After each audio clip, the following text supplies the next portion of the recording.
Jonathan from G2 here, and today, check it out, we're going to be working on some fabrication. We're going to go ahead and fabricate this D.Till Fabworks front radiator skid plate. Now, just a little update, this is what the Jeep currently looks like. We went ahead and cut this center piece here that holds the unibody together, so that way we can make way for the bumper. The bumper that we actually have for this is our Wrangler bumper that we went ahead and welded 3-inch angle iron and bolts with a side vertical bolt so that we can plate it, and a triangle support piece. So the welds aren't pretty, they aren't the best, but they definitely will hold, and we know that because of the back bumper.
All right, guys, here we go.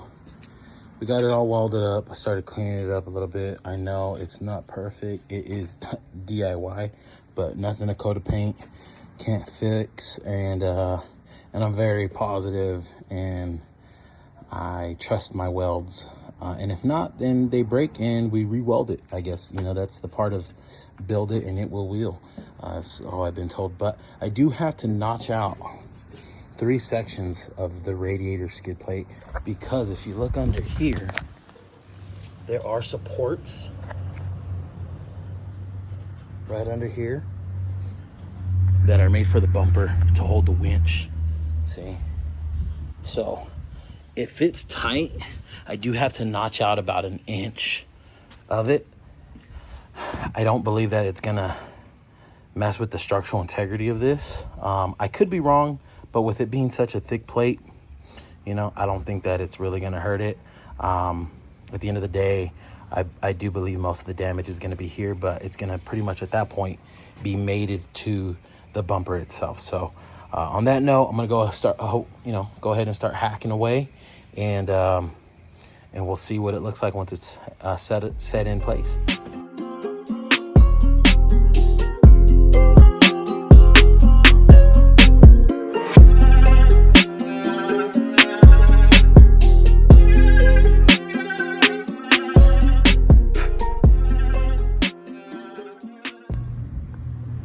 All right, guys, here goes. It's in, complete.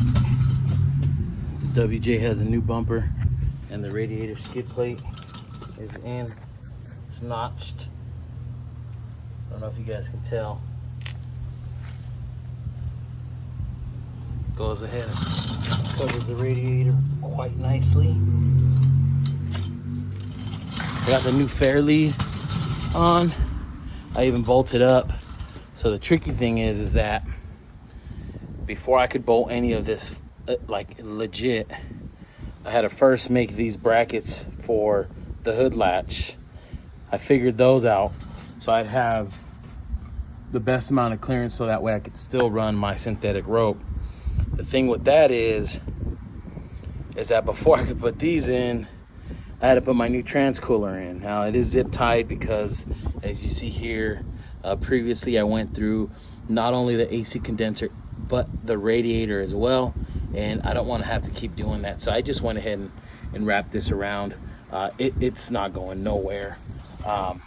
Now I did have to extend the trans return line, which should be fine at this angle, given that it goes down behind the winch and it goes down. Now, with this bumper, the way I had it is because I wanted it so, if you see at the end there, right over there and here, you'll see that we're only about 3.5 inches away from where the headlight's going to be sitting. So I wanted this bumper as close to the body as possible while still being able to utilize that winch. And I mean, I'm down to like an inch, less than an inch away from the actual AC condenser. So everything's sandwiched in there. With that being said, I decided to put the solenoid mounted here. I just used some self-tapping screws. And I only did the front because the back actually has nothing to bite on, but you know, that's not going nowhere. So that way, when I hook up my remote, I can come and still pull it from the front, hook up my remote and run it through, you know, across the hood and to the window, and I could still use the winch like that. I do have a new winch line, a synthetic rope that I bought off of Amazon. I've heard really good ratings about it. All of this is under a budget build, so I didn't want to spend too much. Not that I didn't want to spend too much. I had a budget. There's a difference between wanting to spend an X amount of money and being able to spend an X amount of money. I believe that I did a lot of educated research, and I overlooked, you know, all of the reviews possible for all of the parts that I installed, including this Fairlead, the radiator support, the synthetic winch line, the shackle tabs, and just to get the most effectiveness, I guess you would say, out of my finances. These are the reason why I did them. I will drop a link in the description so you guys can go ahead and look at it, see for yourself the reviews. You know, people have pretty much approved and given their, I guess, honest opinion about how these products work. So with that being said, yeah, guys, you know, I have to still mount the headlight assembly. I'm gonna order new headlights. That way, when this is all said and done, it'll give it a nice updated look. Now, I'm debating on whether to do LEDs or just the stock OEM chrome. I am gonna buy a new grill, because there's no way that I'm cutting up this Overland grill. It's just too nice. I think it'd be better if I have it on the wall as a wall ornament, maybe to go with, you know, my Hot Wheel collection over there. Excuse this junk, but that's a man's garage, dang it. So but yeah, so stay tuned. I will post an update as soon as I'm done with this, and that way you guys can see what it all looks like. But man, look at that clearance. What clearance. So that assembly is going to be pretty much hacked here, go over all the way across. It's going to be cut here, it's going to be all cut, and then it's going to continue here where the main structural part of the headlight assembly goes. Now this, I believe, is for cruise control. I might do away with that. I got to do a read up on this to see if it is cruise control. I'm just gonna cap it, call it a day, get rid of it. I still have to run my power lines for my winch and clean all this up here, but for the most part, bumper is done.